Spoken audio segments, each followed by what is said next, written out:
Hello students, today we are going to start with another important topic, and that is important methods of psychological inquiry. There are different methods used by psychologists to investigate and gather information and to test their hypothesis. In your NCERT book, the methods that are given are observation, experimental, correlational, survey, psychological testing and case study. We will be discussing about them in detail separately. But just for your knowledge, let me give an example for each so that you can have an understanding that how in different situations different methods can be used by psychologists. So let's take an example for observation.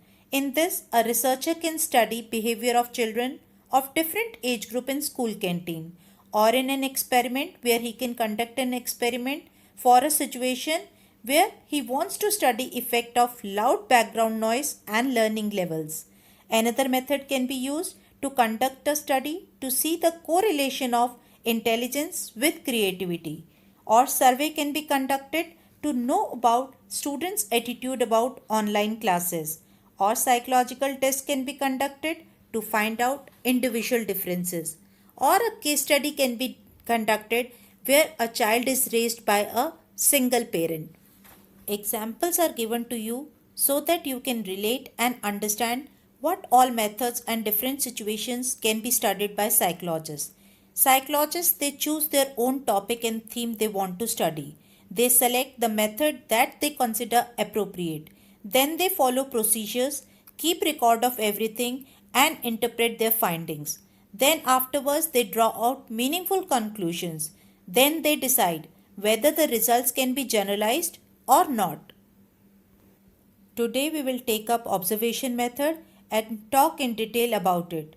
Observation as a method is often used by psychologists.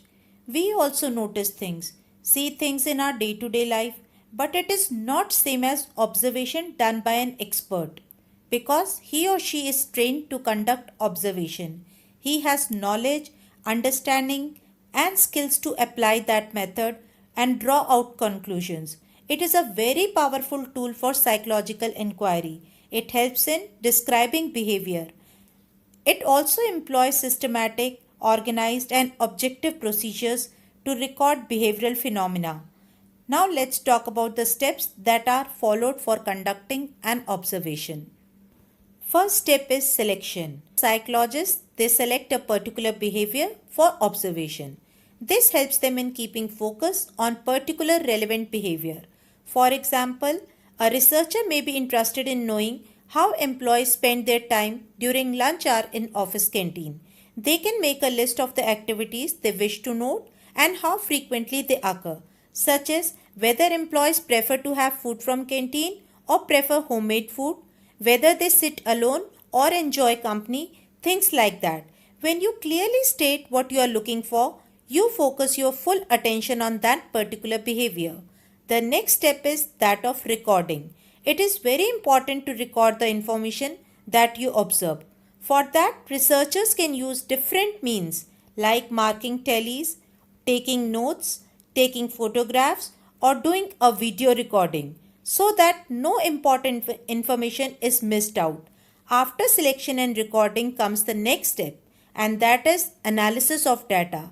Researchers, they cannot leave the observation like that after recording, but they need to draw out meaningful conclusions and interpret the data and to derive a meaning out of it. So the three steps for conducting a scientific observation are: first one, selection, that is selection of an appropriate behavior you want to study, recording of that particular behavior using different means, and analyzing of data. Now let's talk about different types of observation. Observation can be naturalistic observation or controlled observation. In naturalistic observation, observations are done in a natural or real life setting. Example of this can be a teacher observing while teaching or students observing teacher. You also have one such activity in your NCERT book that is given in a box where students are supposed to note down what the teacher does, what the students do and the entire pattern of interaction between students and teacher. What is important here? is that the observation is done in real life setting, that is in the classroom while teaching learning process. In controlled observation, one needs to control certain factors that are not the focus of the study, but they can affect behavior. For this reason, many studies in psychology are conducted in lab. This type is called controlled laboratory observation. Observation can also be non-participant or participant type. In non-participant observation, observer decides to observe event or a behavior from a distance. Participants have no idea what is being observed by the observer.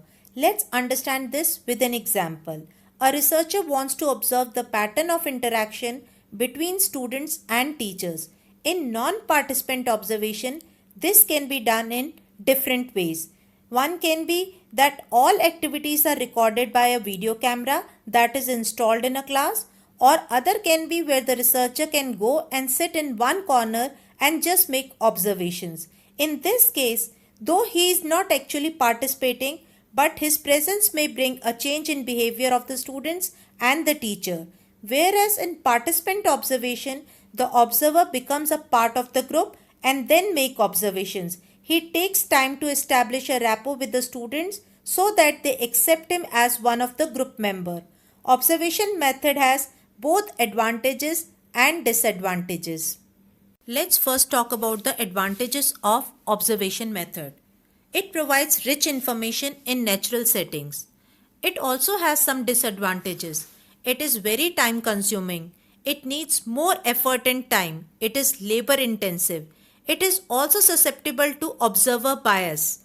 Observer bias here means that observer, he sees the thing from his own perspective, and often this influences observation. So he should record the behavior accurately as and it happens and not interpret the behavior as it happens. Presence of observer may also change the behavior of people being observed. It is one-time event in natural setting. Let's do a quick recap. So today we have covered about observation method. Observation is an important tool in psychological inquiry that helps in describing behavior. There are some steps to be followed for conducting an observation, and they are selection of a particular behavior, recording of that behavior, and then analysis of the data to draw out a meaning. We also discussed about different types of observation like naturalistic observation, where observation is done in natural setting, controlled observation, where certain factors are controlled and it is also called controlled laboratory observation, non-participant observation, where observer observes from a distance, and participant observation, where observer becomes a part of the group and then makes observation. We also discussed about advantages and disadvantages of observation method. In advantages, we discussed that it provides rich information in natural setting, and in disadvantages, we discussed that it is a very time consuming process that is labor intensive and often susceptible to observer bias. I hope observation method is now clear to all of you. Thanks for watching.